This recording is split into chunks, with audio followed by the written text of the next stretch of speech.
Hi everyone, Yekemi here. I want to show you how to do hashtag research on LinkedIn.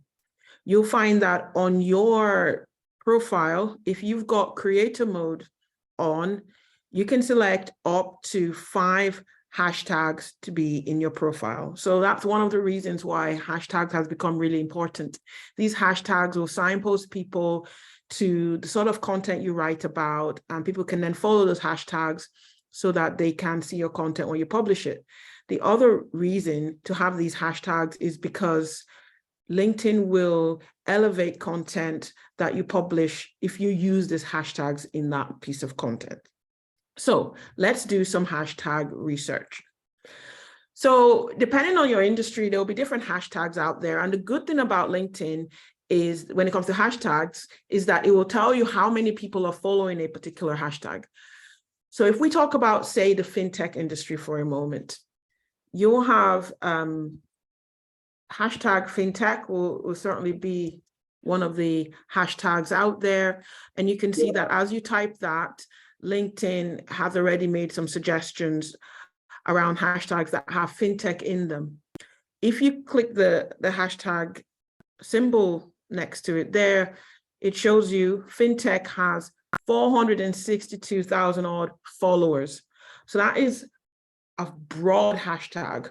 So if you're looking at 5 hashtags to put on your profile and you are in the fintech industry, say you're a leader in the fintech industry, fintech might be one you want to include.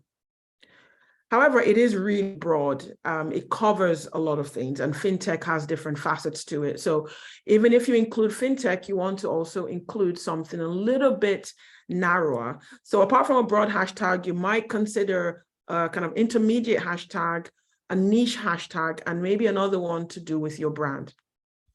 So if we go back to fintech and we search for that, so let's say, for instance, that you want to look at, say, fintech solutions.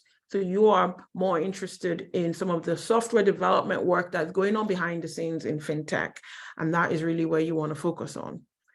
If we click on that, you can see that fintech solutions have far fewer people following the hashtag, 314.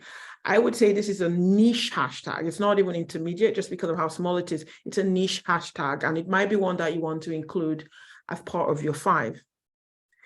If you are a leader, let's not forget that, yes, there is what you do. So you're in the fintech industry, but you're also a leader, you're an entrepreneur, you're a founder. So you might want to include some hashtags around that because maybe you're going to be writing about your leadership journey, you're going to be sharing stories. So you can, for instance, put hashtag founder, for instance, if you are more of a startup, and you'll see some options there around founder. If you rather go for, say, leadership, which is, I suppose, broader and covers not just startups, but obviously established and more mature businesses.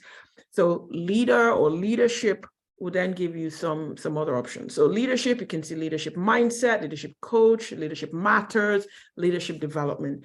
So if we assume for the purposes of this demo that you are passionate about leadership development, then you could check on that and see how many people actually follow leadership development. So it's quite a broad hashtag, 405,000 odd followers following this one. So this is another broad one.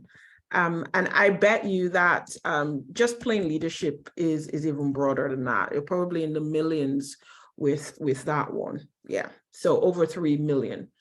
So it does matter because it means that if you use hashtags and people follow those hashtags, you can get eyeballs on your content. These people don't need to be part of your connection base, but if they are following those hashtags, then they are likely to see your content in their feed. Other things you might want to consider, again, going back to looking at maybe intermediate or niche hashtags, you might be really maybe passionate about software development or software engineering, or, something around that piece. So you might go and look at, say, maybe looking at your background, software testing is something I'm really passionate about. Then you've got another hashtag that you might want to include. I always advise having some more lifestyle like hashtags that can maybe give someone a sense of what you're about in your own kind of personal time, your interests and so on. So for instance, I've got hashtag inspiration. You might be passionate about the future of work, or marketing, whatever that looks like. So if we say hashtag inspiration, for instance, maybe you're into inspirational quotes, or you are a speaker as well, and you're an inspirational speaker, you can see that there's a hashtag around that. So play around and look at the hashtags, look at how many followers, and select your 5. A really good tip, again, is to look at who is writing and including those hashtags. And that's what you're getting under this particular post, the people who are writing about these topics. It gives you a sense of who might look at your post if you use these hashtags. So if they are the right people that you want to look at your hashtags, then great. It's a really good indication that you're on the right path. So that's a little bit about hashtag research. If you want to speak to me more about it, my details are under this video. I would be delighted to hear from you.